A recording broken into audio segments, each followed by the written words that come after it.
Rose, and today we're going to be talking about Transformative Philosophy, a class that will be starting this October with Voicecraft. I've had the pleasure of being part of the Voicecraft community with Tim Adalin, and it's been truly a joy. And this class is going to be exploring ways that philosophy can, well, transform, as opposed to simply being a history of philosophy. I think we all are familiar with those college 101 classes that go through the history of philosophy, starting with Aristotle and Plato, working up to Kant, working up through all the moderns and so on and so forth. And I think all of that is very important. It's important to know the facts that make up a field, but the facts have to eventually move to a place where they are applied and they become something that we integrate into our very lives. Otherwise, it's just information. It doesn't become, say, knowledge or wisdom. Now, those are all terms one has to explore and determine what they mean.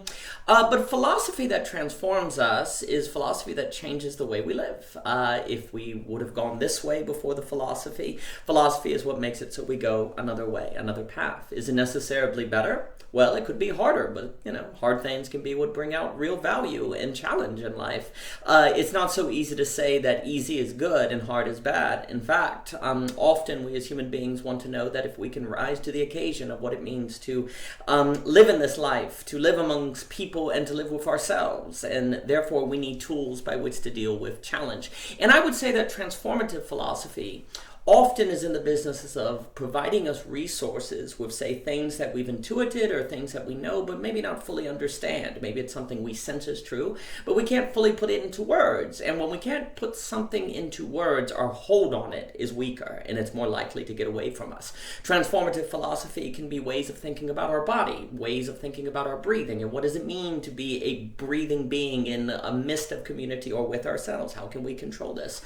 Another notion of transformative philosophy is a way that we approach ideas. One does not have to learn philosophy to have ideas. Ideas are always already there.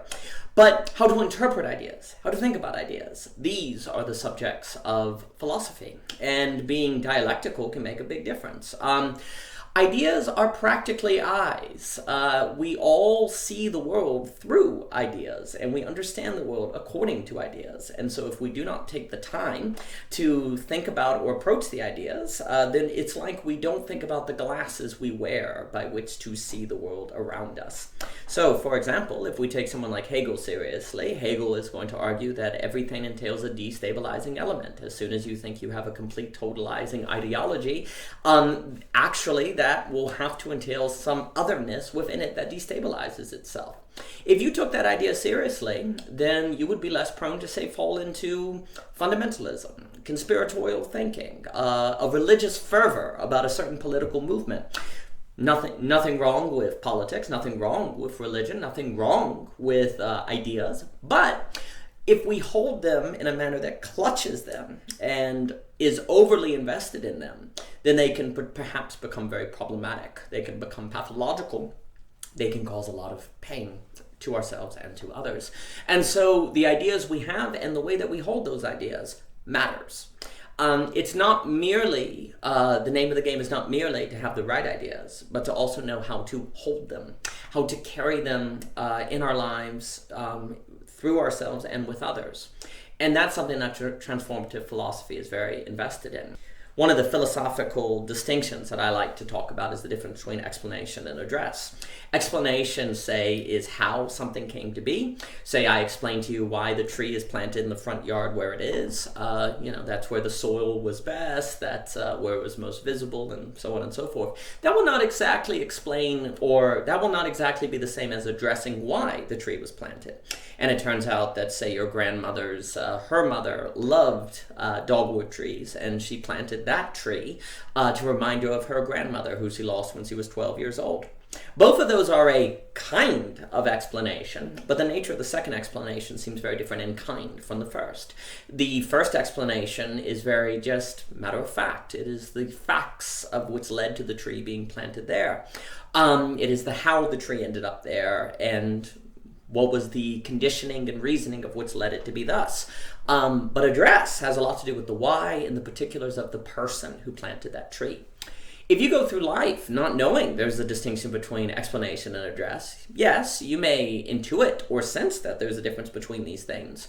But by not having that language, it becomes more difficult to get a solid grasp on that difference. And as a result, we can end up engaging in kind of an autonomous explanation where we think that everything needs to be explained, and then we actually feel explained away. We can feel objectified because we are treated as if our motivations are simply things that can be explained and no one has to address. And likewise, we can actually participate in objectifying the people around us because maybe we think we understand them if we can explain them, or we can explain their problems to them or explain their situation.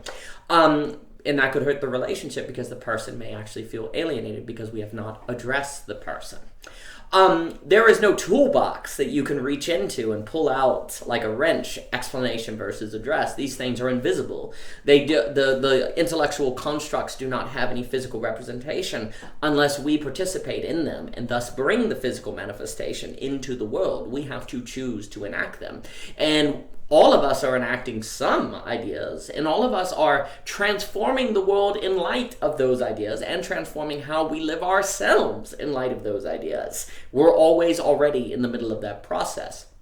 The hope of transformative philosophy is for us to really think about that, to own that, to address that reality that comprises society and ourselves so that we can do it better, so that we can address life as opposed to just view it as something to explain, and as a result, unfortunately, explain it away. When we don't take life as something that's metaphysical and philosophical dimensions are just as important as its practical dimensions, since all practice is through an idea of what we believe is practical, the very way that we practice our lives will not be something of which we think about or to define to ourselves. And as a result, we may end up practicing a life that we can't even identify as the one we wanted to live. It will not be a life that feels like it addresses us, and it will not necessarily be a life that addresses what we hoped for our life to address. And so, to engage in transformative philosophy is also to own our own selves and faculties of which can bring transformation into life. And this October, that is what we will be exploring.